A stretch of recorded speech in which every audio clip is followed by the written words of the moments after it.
Hello, everyone, and welcome back to Dimes Unlimited. I'm here with Gabe. Hello. And I'm Chase, and let's get right into it today. So we're going to go over a little news first. Obviously, there were a couple trades that happened this week. So I'm going to read off the trades to you. You tell me what you think about them. All right, so the first trade we had was Trevor Ariza for Myers Leonard and a 2027 second-round pick. Now, reports are that Myers Leonard isn't going to show up to the Thunder organization or be any part. They'll just eat his salary for the season and be done with it. I do like Trevor Ariza on the Heat, though.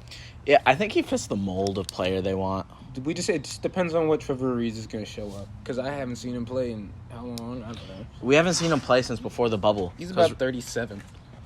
Yeah, so he could be terrible, but he could be good. It's a low-risk move, and I like it for the Heat. And, I mean, the Thunder got another second, so yeah, I think his first game today was against the Pacers.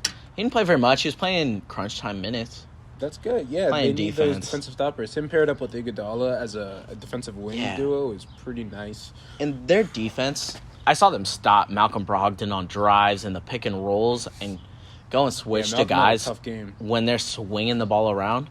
Like, Miami's a solid team, and that's why they made the finals last year. Mm-hmm. So they're really going to capitalize on it. Yeah, Brogdon really got shut down today. I believe he shot about 25% from the field.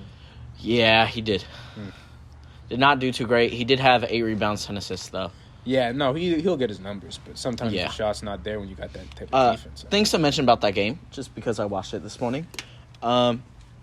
Miles Turner, 2 blocks back-to-back in overtime. Clinched the game after Sabonis fouled out. On to the next game today, I think, was the Thunder Rockets. Lou Dort with the game-winning block on John Wall. Dort gets those game-winning blocks. He does. That is 20 straight losses for the Rockets. Hell yeah. And now the Rockets... Christian Wood MVP. The Rockets are struggling. I think Steven Silas was almost crying in the post-game I believe interview. he was crying. I believe he did text his mom afterwards as well. Sources say. But... listen, like, he has to know what's going on. Like, he has to know they're not going to be trying to win, even if they have the opportunity to. It's not his fault. They're running good plays. Exactly. It's a G League roster. What I heard they're going to do is they're gonna ramp up minutes on Kevin Porter Jr. They're going to ramp up minutes on Christian Wood even after his minutes restriction goes. So they're both going to be playing close to 40 minutes a game. And that's what Kevin Porter Jr. was playing before this injury. Yeah. Now, the reason why they're losing, I'm going to tell you a lineup I saw out there tonight. So at point guard, they had Kevin Porter Jr. Shooting guard, they had Jayshawn Tate. Small forward, they had Sterling Brown. They had DJ Wilson in. Why do I like that lineup? And they had KJ Martin. Why do I like that lineup? Because there are a lot of young guys. It's cool. I really like that lineup. At the end of the day... Sterling Brown has a nice shot. This is Shannon Brown's younger brother, too. Yeah. So that's cool. But at the end of the day, with that lineup, you're not going to win any game. Yeah, they have Oladipo, Wall, and Wood, but they're not playing Oladipo and Wall much. It looks like Oladipo's gone after the deadline. Yeah. They're not going very far. And it's not his fault. They're running good plays. I just feel bad for Steven Silas. He finally got his shot in the NBA, and this is what happens.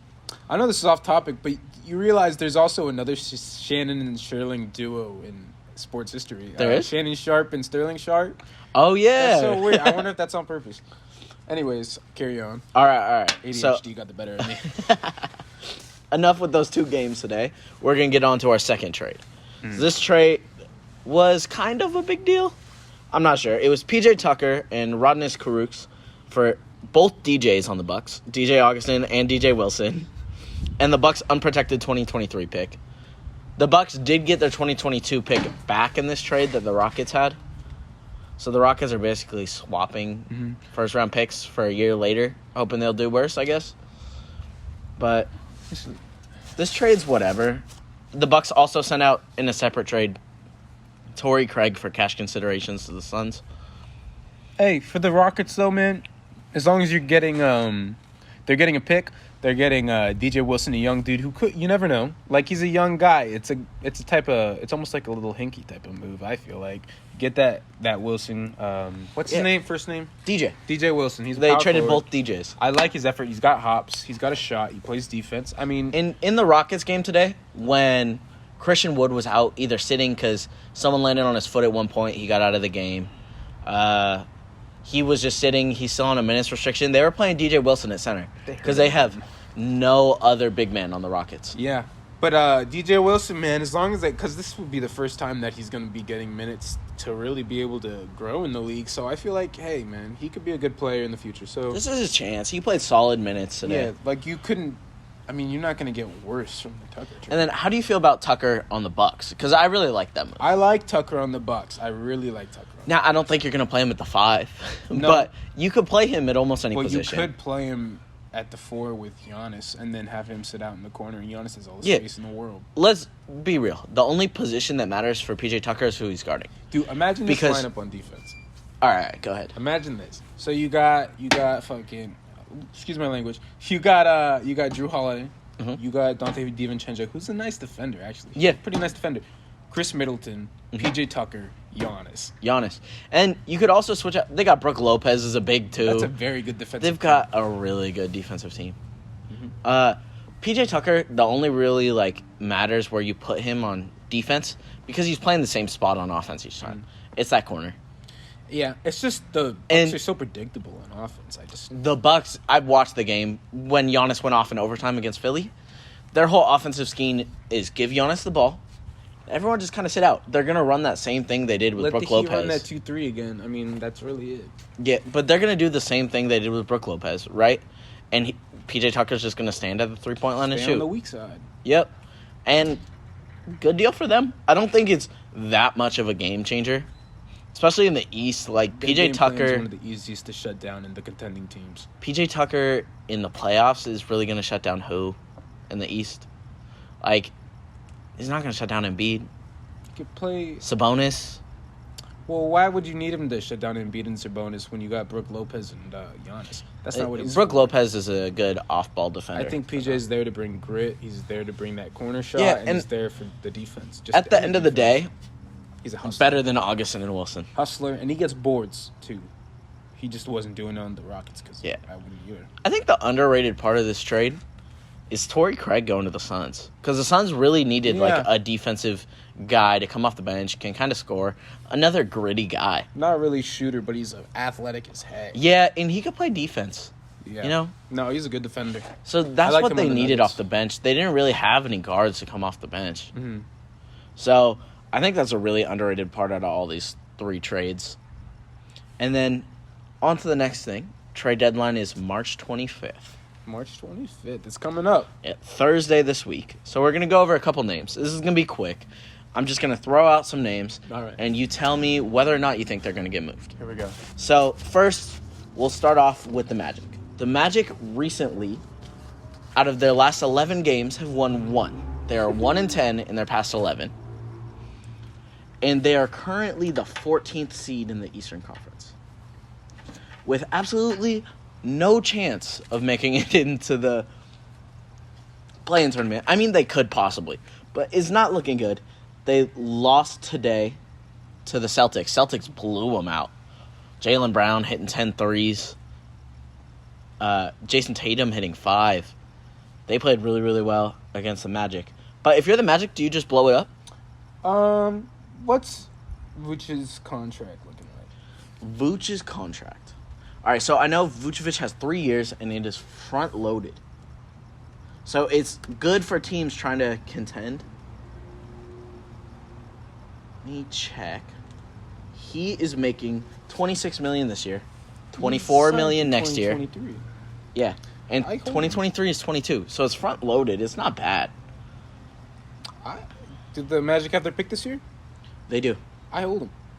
You hold them. I hold him. He's not going to help you win games. You're still going to get a top pick. And if you can get a guy like, what if you have that chance to get Cade Cunningham, and then all of a sudden you got Cade Cunningham, Markelle Fultz, Jonathan Isaac, and Vooch healthy. That's a solid core. And That then is you a solid team. You let Cade build. You let Markelle build. You let what's his face build, Jonathan Isaac, and then you let Vooch be that mentor because Vooch has been there. He's been in the league for how many years? He's been in the league a while. You know he was originally in that Dwight Howard trade? Yeah, he was. He was on the, what's it called? The 76ers. The 76ers had just drafted him. Yeah. And then the Magic got him. He spent a year or two in Europe, and then he came over. Yeah. I love one thing I want to counter-argue you in this point. All right. So, Vucevic, are you ever going to win a championship with him being your second-best player? He's got a front-loaded contract, so there's a point if the salary cap inflates at all, where you could get two better players than him. I don't think the salary cap will inflate because of COVID. Mm-hmm. It actually went down this season. 2023, he only has a $22 million deal. Solid contract. His contract is perfect. I think you could win a championship with him. Especially with it being front-loaded. But if you're going to rebuild, say you get Cade Cunningham this year, right? What are you really doing with the team after that? Because that team then makes the 8th seed. So let me counter with this. Would you rather have Cade Cunningham develop with other able players who, can put up stats, where you don't have to over-rely on Cade Cunningham, a rookie who doesn't know what he's doing? Do you want him to develop with other talent, or do you want him to be out there on his own, being the leader of a young team when he hasn't played an NBA game? I like where you're going with this, because, all right, so looking at the Thunder, how they're Giannis's development when I think of that. Yeah, how they're developing Shai Gilgeous-Alexander on the Thunder. Mm-hmm. They brought him to the playoffs the first year. He got lots of good training from Chris Paul and other veterans on the team. You got Steven Adams. You had Dennis Schroeder there. A lot of good guys. It wouldn't be bad for Cade to get success if they were to get him, right? Yeah. But at the end of the day, he's a solid piece. Anyways. You're going to get a great player this year. You suck. You suck. You're going to get a good player. This is one of the best draft classes I've ever seen. It's good. I mean, why not just trade Vooch next trade deadline or the off season? I don't think he loses any value. Yeah, I would trade him next trade deadline maybe if the team doesn't look promising at all. Yeah, and you'll still get the team that gets him is gonna get him for $22 million the next year. They're gonna be willing to give up a lot of stuff for that. I feel like, especially with Vooch's increased playing time and usage and everything. That's gonna pour into next season. So I don't know. I like that. I don't mind it. All right, so now. You agree that the Magic has to trade someone at this deadline. Mm-hmm. I would rather trade Gordon, though. Aaron Gordon just came off a 37-point game. Today he stunk, right? Yeah. But he came off of a 37-point game where he hit 7 3-pointers. Good little up in trade value, if you ask me. Do you think he gets moved? I do. You do? I don't think he gets moved very much, but I think he gets moved. Yeah, I mean, if you're the Magic, anything will be good for him. I don't see him in your future plans, especially when he's taking minutes away from Jonathan Isaac. Yeah. I know you and I are both big on Jonathan Isaac. I love Jonathan. He's a solid wing, plays great defense, and showing flares of offensive game last season. He's solid, really good. Apparently the Magic view him as untouchable. That's just because those guys are injured and they don't want to... Yeah, they viewed him and Markelle Fultz as untouchable, which is... Okay. But... let's move on to the next guys. So you got Fournier, Terrence Ross, and Al-Farouq Aminu. Of the three, I think Al-Farouq Aminu gets bought out, and I can see both Terrence Ross and Fournier getting traded. I can see them getting traded in this. Not the same deal. Their contracts are a bit. Yeah, they're big. The problem with I don't think Al-Farouq Aminu will get bought out because he has 2 years left on his deal. Does he? Yeah. I thought that was a team option. It's a player option, if I remember right. Let me check. Al-Farouq Aminu a player option. But anyways, going back to the Vooch thing, I just think at the end of the day, his value isn't going to drop, and maybe there's a better situation you could trade him into and get more out of it next year. All right, Al-Farouq Aminu's option. Sorry, I just looked it up. It is not an option. It is just another year on the deal. $10.1 million next year. I would buy it out. If you're really going to be losing, then just buy it out. I say just hold it. I don't think it affects anything. But maybe he could be useful in the buyout market. I mean, I think what you're looking at is Fournier's on an expiring deal, and Terrence Ross's deal isn't that bad. I believe it's around $13 million. Yeah. Fournier's $17 million. They could both go for a second-round pick. The problem with this year is not very many teams are selling. Exactly. And the teams that are trying to contend, they don't have very many picks. You're looking at the Lakers. Yeah, that's why you're looking at the Clippers. I just wouldn't. I think both Fournier and Ross could be traded at the deadline. All right. Yeah, no, definitely. I think those last three guys that we talked about, not Alfred Camino, but Aaron Gordon. I think those three get traded for sure. Okay. Now, I'm just going to do rapid fire for the rest. Oladipo, traded or bought out? Traded. Okay. And what do you think the return on that is? Second round pick, first round pick? A couple of seconds. Couple of seconds. All right. Drummond. Bought out. Bought out. Aldridge. Traded. How much do you think he gets traded for? A second. A second? All right. Lonzo. Lonzo held. I don't think they'll trade Lonzo just because who else are they going to get? The problem is they're going to have to pay him quite a bit of money to keep him. Just the fact that Stan Van Gundy is choosing Eric Bledsoe over Lonzo Ball makes me have heart pains. I don't understand. Stan Van Gundy's doing a lot of things just weird with the Pelicans. He's like doing some things good, but some things he's just butchering. All right. So I wanted to talk about the Pelicans for a bit. I actually have a trade for them where they trade for Vucevic. I know you weren't big on it, but the deal would center around Vucevic for Steven Adams and Kira Lewis and a couple picks. Whether it's a first and a second or something like that. They have all these Laker picks, especially 2022 would be a good one. They have 2021 this year if they don't make the playoffs. They also have all of their own picks. They just have a lot, and all of the picks from the Bucks from the Jrue Holiday deal. They have picks to throw around. Now, Vucevic is a way better shooter than Steven Adams. Would give Zion room to score in the paint. You've watched Vooch play. He shoots a lot of threes. No, I could definitely see why the Pelicans would want Vooch. Like, I can see that. Yeah. But what if there's a deal where the Pelicans throw at least 2 first-round picks plus Kira Lewis? Or Lonzo Ball? If it's Lonzo and Kira, I would take it. Say it's Lonzo, Kira, Steven Adams. And 2 first? Probably a first. I think 2 firsts would be a lot. But I could see the Pelicans moving for Vooch. I think he's a good fit next to Zion. Compared to Steven Adams, who is just god-awful next to him. Steven Adams isn't even that great of a defender. See, for me, though, picks in future years are more of a currency to me than a potential player. So I think if you're the Magic, you're stocking up on as many picks as possible, so when a lot of your players are still on their rookie deals, perhaps, you could sign a big free agent. Not sign, but, trade for a big player with Vooch, and I'm not Vooch, with a million picks, and then whoever you have that you can trade. I don't know. Okay, so going back to picks as currency, right? Mm-hmm. I think this is the time for the Pelicans to make a move with their picks. Yeah, but I just don't think the Magic are going to be motivated to make a move like that. Right. When Jrue Holiday, they saw Jrue Holiday get traded for 6 picks. I don't think they'll settle, even if maybe the value is different. I don't think they'll settle for that. I can understand that. But I think now's the time if you're the Pelicans to use some of your picks. Because what happens when you hold on to these picks is what happened with the Celtics. I'd go all in for Zach LaVine. The Celtics got stuck with Peyton Pritchard and Aaron Nesmith, who they didn't really want. Mm-hmm. Peyton Pritchard is solid.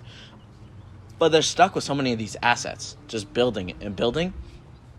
Then they don't play them, and they have zero trade value. They're still tradable pieces. I know, but some of these guys that they've drafted in the past couple of years are just not on their team anymore. Well, luckily, since they're tanking, they can play a lot of those guys at the end of the season.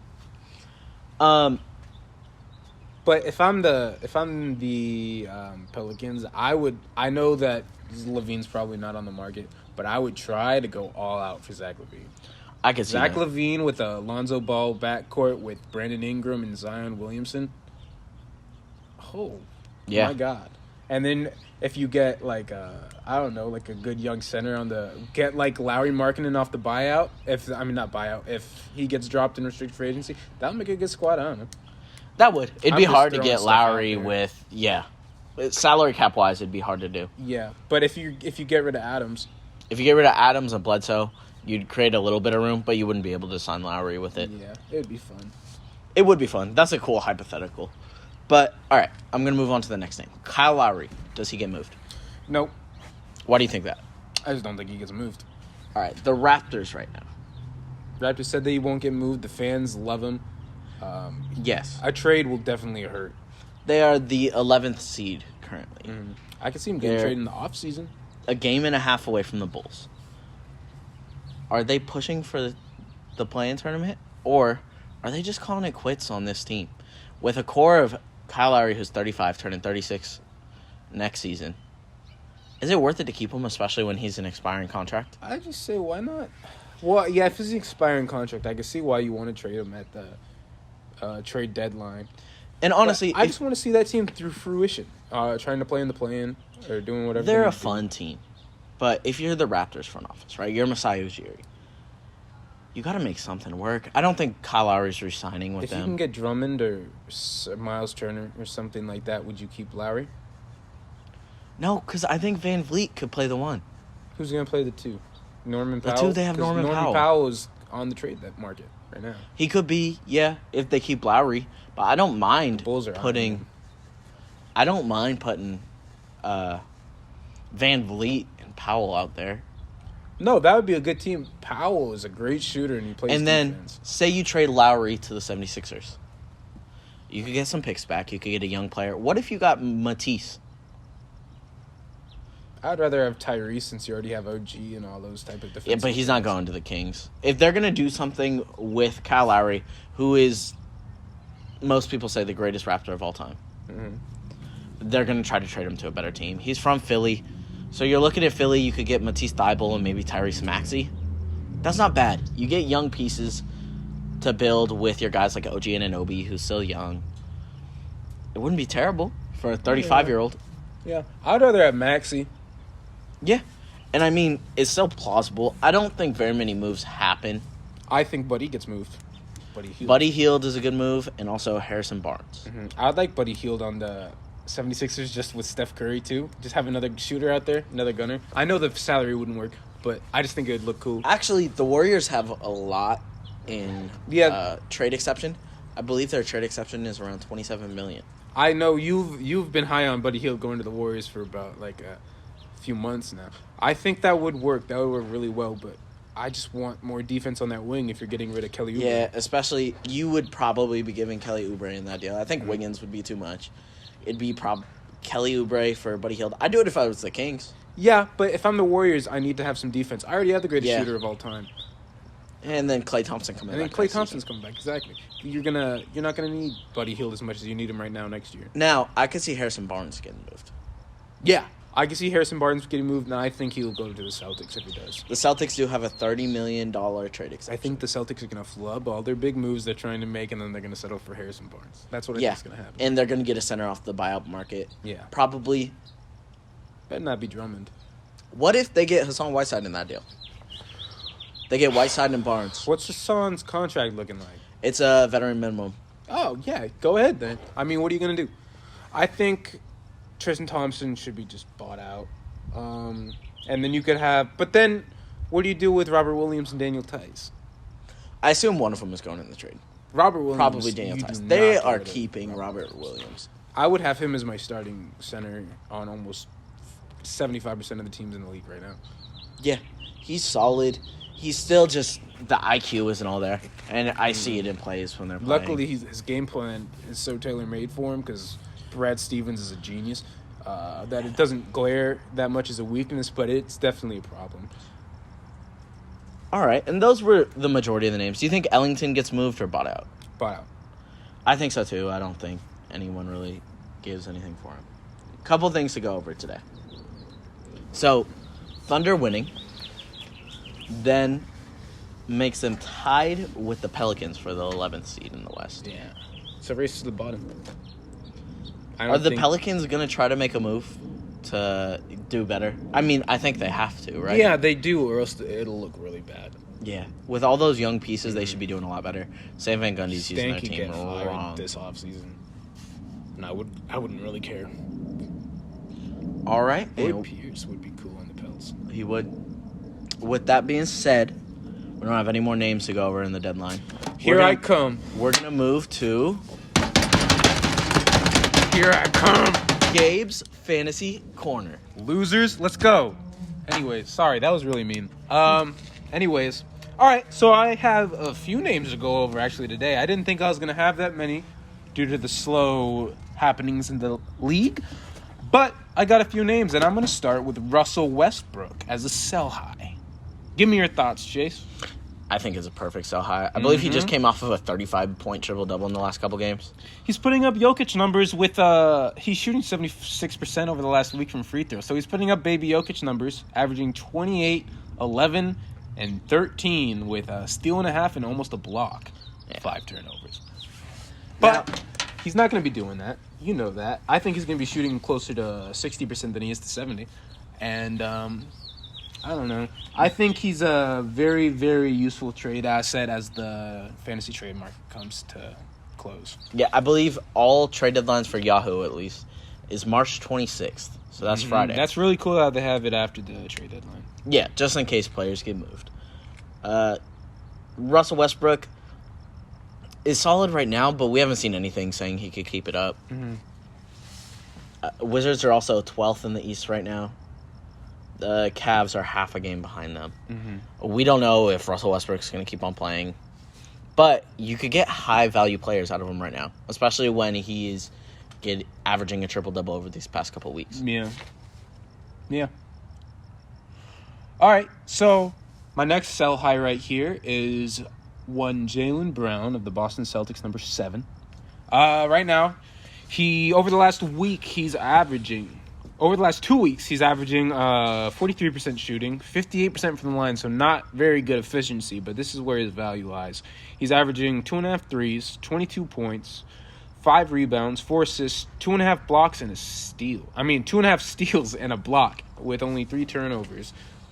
Well, not only 3 turnovers, but it's still pretty good compared to Russell Westbrook. Yeah, and today he came off of a game hitting 10 threes. Yeah. So if you're going to sell him for a guy maybe like Christian Wood or something, if someone believes that he's going to be sitting this year, I would do that for sure. Or if maybe you're looking for a big man, just any type of big man or a guard. I don't know He's where a I was good really sell going with high. that. He's a good sell high option right now. Yeah. Just because he's coming off that big game. Playing well. 10 threes is going to be all over fantasy segments. Yeah. He's a good sell high option, especially with the deadline coming through. If you're a gambler, go for one of those. Try to package him in a VUC deal or a Wood deal, Because a lot of people may think that one of those two are going to sit, and maybe they have a chance to play, or maybe like a cat. It's like not alone, but like as a package, I can see them doing that. People doing that. A lot of people are afraid of shutdowns that I don't really think they should be afraid of. All right. Next on the list is going to be Victor Oladipo. We're sticking with inefficient guards for this whole episode, actually. So, Victor Oladipo. Oladipo is shooting an amazingly efficient for him 44% over the last 2 weeks. That is really efficient for Oladipo. 83% from the line, and he's going 2.5 threes, 25.5 points, 4 rebounds, 5.5 assists, and absolutely no defensive stats. 0.3 steals. No, the reason he's a sell high is I am about 95% sure in a week he will not be playing for the Rockets. He will not. I know that for sure. I don't know who he's going to play for, though. Like, honestly. I don't know either. I have no idea where he'd go. I know he is not playing for the Rockets as of March 30th. Watch him get bought out. He could get bought out. I could see him getting bought out. Anyways, so if you could read our lips with this conversation, we're basically saying he's not going to get better than this. So deal him. Deal him for maybe a guard that you can get to have value going into the fantasy playoffs, because you're not going to get value from Victor Oladipo in that time. Sorry, Joey. The next name on this list is another inefficient guard, Anthony Edwards. What are your thoughts on Mr. Anthony Edwards? I believe over the past 2 weeks, since All-Star break, right? Over the past 5 weeks, he's plus 5% owned, by the way. Okay. Since All-Star break, he's shooting 50% from the field and 39% from 3. Well, not after this last game that he's played. He went 4 for 18 today. He's now shooting 45% since the break. Got it. Didn't check his stats. 3.5 threes a game, though, over the last 2 weeks with 27 points and 6 boards and 3 assists, a steal and a half. I think Chris Finch is doing a really good job on the offensive side for that team, whether they win games or not, and they shouldn't be. They're making strides with their young players, which is always good to look at.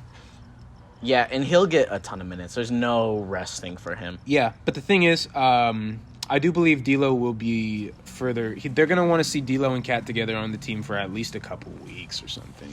And see what they're working with. Because I don't think they've played more than 10 games together. Yeah. I don't think they trade him because you think having Cat and D'Lo on the team makes them win more games and takes them out of contention for a really good first-round pick. No. So there's no reason to sit Cat. There's no reason to sit D'Lo. I just don't think either of those guys are going to sit. And I think Ant-Man's value is going to go down over time, and you could get a good deal for him maybe. With D'Lo coming back, Anthony Edwards isn't going to be the first or second option. I would take a top 50, top 60 player for Ant-Man. But right now, his value is sky high. Sky high. So everyone wants to talk about Anthony Edwards. People are even putting him in the Rookie of the Year conversation. Yeah, which is unjustified, but I get it. Yeah. He's exciting. So he is a guy you could sell high right now. Mm-hmm. Easy. Next, we're going to go to the buy lows. The buy lows. The first buy low. Can you guess my first buy low? First buy low. Kevin Porter Jr. Good guess, man. Yeah, you're right. It's Kevin Porter Jr. Over the last over the last week, he's 6% owned. That's 6% increase? Yeah, but that's going to be going down after Sunday because of the last few, because they update that weekly. So I have Kevin Porter Jr. on my team. Yeah, tell us about him. You take the reins on this. This is one of your own children here. Yes. So I saw on Fantasy, I believe 2,500 teams dropped him yesterday. Yeah, that's crazy. And the reason they dropped him is because he got hurt. A lot of people have short fuses. He hurt his quad, so he missed a game. Mm-hmm. And then the game before, he played 10 minutes. Mm-hmm. So he scored, I believe, 2 points in 10 minutes. So it's not that big of a deal. Tonight, he didn't play as many minutes as he usually does. Like we said earlier in the podcast, he's going to play 36 to 40 minutes a game. Mm-hmm. Yeah, he's going to get all the run he can. Tonight, he did not get as many minutes coming back from an injury, with them wanting to show off Oladipo before the trade deadline. Yeah. The usage is going to be sky high as well, paired with the Sky minutes. high, with John Wall sitting almost every other game. Yeah, you'd have to be a scrub not to put up numbers. But for the people who don't know this information, try to buy it off of him. Yeah, exactly. Yeah. Kevin Porter Jr. could give you top 50 value. Why wouldn't you try it? I mean, he's basically Darius Garland with a little bit worse free throw percentage, but way better defensive stats. Way better defensive stats. He's a guy at his very peak could give you 22 and 8. Yeah, just wait for the next couple of years on Kevin Porter Jr. It's going to be amazing. The next guy on this list is one of my own guys, newly acquired, Deangelo Russell. Now, I know what you're thinking. D'Lo, ew. But, listen. Before he got hurt, he was averaging 19 and 5 with a steal a game, half a block, shooting 42%, but 3 threes.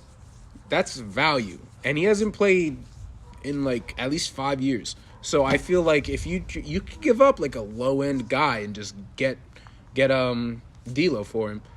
Yeah. Because D'Lo's going to be putting up stats, and I think he's going to put up stats close to that because he's going to get the run.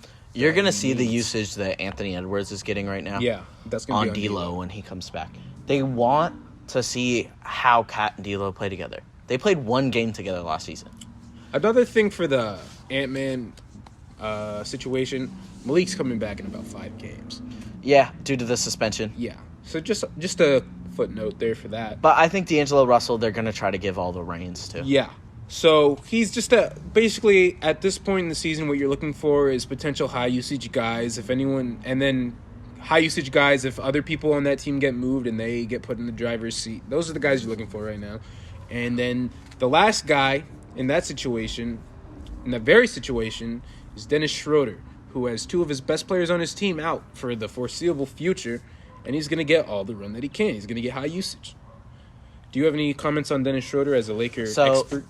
Dennis Schroeder's percentage has not been great this season. No, it hasn't. It's been 43%. And it's fantasy stats have been complete crap. They're not good. Nah. Now he's going to be one of the first options. Mm. It's going to be him, Kuzma, Taylon, Horton, Tucker, and Montrezl Harrell. Yeah, listen, if Kuzma and THT are going to get improved stats and everything, you got to bet that Dennis Schroeder is going to get increased stats. And Schroeder is flying into the lanes. Yeah, I mean, read off his stats from last year, you know? Last year he was averaging 18.9 with 1.9 threes, 3.6 rebounds, 4 assists, 0.7 steals. So, he could get close to those numbers. The talent's there. He will be the number 1 guy. And one of the things I'm really big on him doing is look for his assists to fly up soon.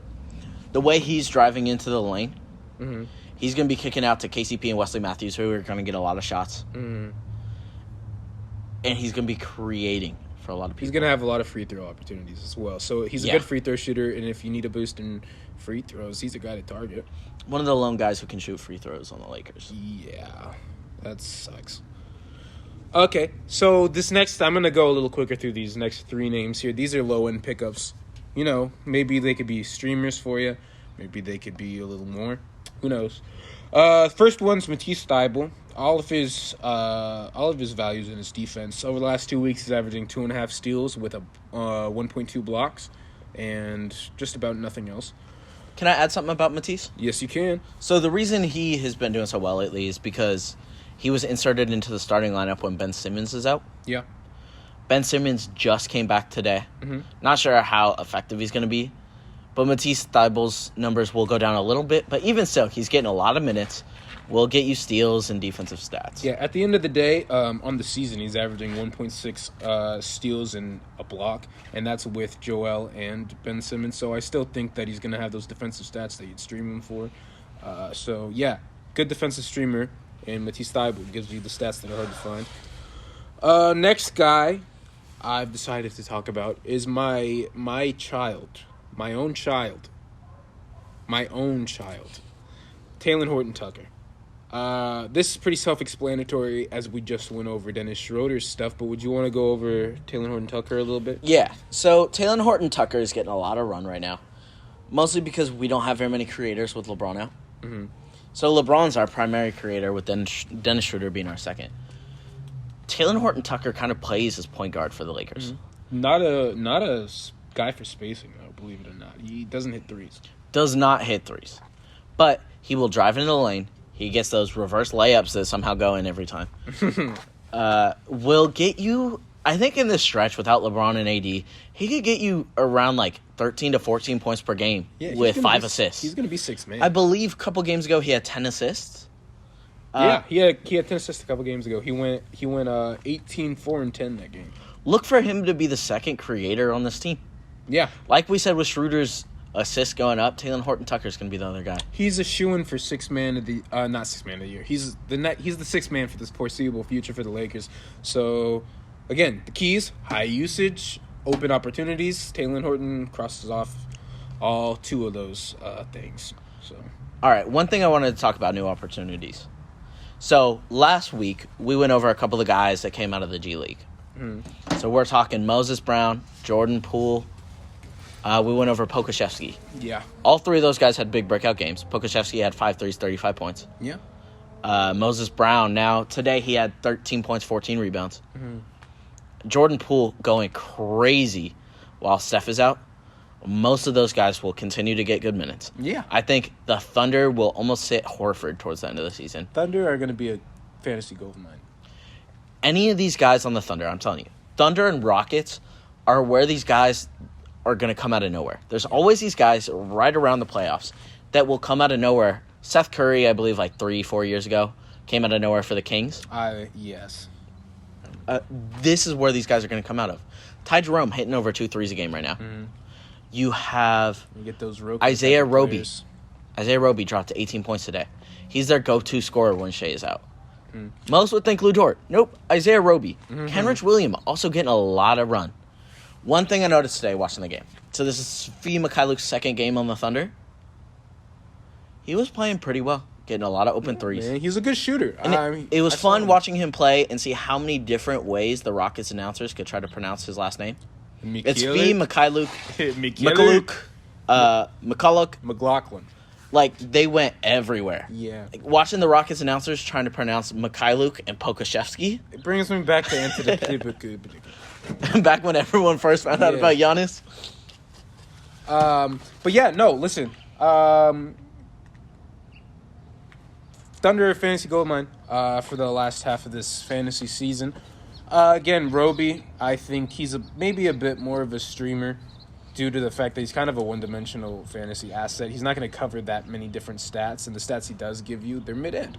But listen, that's what you're asking for in this segment. That's what you're looking for. So, yeah, Roby, someone you go for. If you want someone with more upside, I'd say Pokashevsky, just because he's a unicorn in the making. The only thing, I touched on this last week, Very Pokashevsky inefficient. could be really, really good for you one game. The next game could not be good at all. Yeah, it depends. It just depends. He's a young guy. He weighs as much as me, and he's 7 foot. He doesn't have that much strength going to the rim right now, obviously. He's Turns over relying the on a ball. lot of skill-based stuff, and he's a rookie. So his skills are going to increase. His size is going to increase. Things are only going to go up from here for him, I believe. But maybe this year you just look at him as a low-end pickup. And the guy I'm really big on Thunder is Moses Brown. Moses Brown is one of the bigger names to look for on the Thunder. Yeah, Moses Brown is amazing. I believe at the beginning of the game, the Rockets announcers were just calling him 7'1" guy. Moses, man. He is looking really good. He's grabbing every rebound. He's gonna be blocking shots, and with Al Horford out, he is a must-have. There's a lot of these good young centers out there. There was Robert Williams, who was he's mostly picked up now, but he's a good player. Jakob Pirtle. Nicholas Claxton almost. Justin Patton was popping off for a little bit. Now he's not playing, but Yeah. there's just a lot of center is gonna have a lot of stuff for you. If that's what you're looking for in the waiver wire, just look well. Yeah. I just have a couple of names that I like here before we sign off today. I was gonna go over TJ McConnell, but I don't know. He's minus 13% owned this past week, and he's still a good stats guy. So if he's free in your league, just swing him up, pick him up. Still getting steals, doing all the little things. Just had He's a couple not bad hurting you games. anywhere. So names that I like, I just went over this name a little bit ago. Robert Williams. I love this name because he's also on my team, so I really like him. Over the last 2 weeks, he's going 11, 10, and 2 with about a steal and 3.5 blocks, under 2 turnovers, shooting 75% from the field. Very good guy, and his stats, his minutes, they're only going to go up. What do you think? I think he's going to do really well. Mm-hmm. I don't have much to add on him. He's going to be great. Mm-hmm. Really good pickup for fantasy. Yeah. Alec Burks is the next guy I wanted to go over. It's just fun. I like Alec Burks kind of. He's shooting 42%, not too great. 85 from the field, pretty good. He's got 2 3-pointers made per game, 17 points, 4 rebounds, 2.5 assists over the last 2 weeks. Now, I would put him as a bit of a sell high, but his name's not going to have that much trade cachet in the league. So I just think he's a good name to just look at, maybe stream until the wheels fall off. He's a name that I like. A lot of point guards hurt for the Knicks right now. I believe Emmanuel... why am I blanking? Quickly. Couldn't say that quick. That's all right. Emmanuel Quickly's out right now. Yeah. And I believe Derrick Rose is still out. Uh-huh. So you're going to see a lot of minutes for guys like Alec Burks who are combo guards. Yeah. Last name on the list here. We already went over this one too a little bit. Jakob Pirtle. Jakob Pirtle's plus 6% owned in the last week in fantasy rosters. He's top 100 in the last 2 weeks too, sitting at 98. Good efficiency, not so good from free throw. 62% from the field, 58% from the line, averaging about a double-double with 2 assists and about a steal and a half. So he's not on the level of maybe Robert Williams or maybe Moses, but I think he's still a good, favorable center to have on your team. Yeah, he's going to be really good. Only downside about it, we've touched on it the last 2 weeks, Is his free throw percentage? is his free throw But if percentage. you're tanking, his value skyrockets, first of all. If you're tanking free throw, it goes up past 98 over the last 2 weeks. I'll tell you that.